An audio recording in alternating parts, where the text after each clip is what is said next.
দেশনেত্রী খালেদা জিয়া তা সুস্থতা কামনার জন্য দোয়া করার জন্য এবং পাশাপাশি ইঞ্জিনিয়ার ইসবাত তার আসন এটা, এই আসনে আপনার মূল্যবান যে ধানের শীষের ভোটটা, এই ভোটটা ইঞ্জিনিয়ার ইসবাতকে দিবেন আমি অনুরোধ করলাম। এবং আমি পাশাপাশি ছয়ের পাশাপাশি সাথে ধানের শীষের ক্যান্ডিডেট আপনারা আমার জন্য দোয়া করবেন।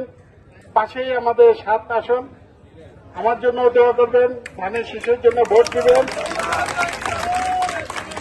বিশেষ করে আজকে খালেদা জিয়ার জন্য আপনারা মন থেকে আবেগ নিয়ে দোয়া করবেন, আল্লাহ যেন সুস্থতা করে আমাদের মাঝে ফিরিয়ে দেন।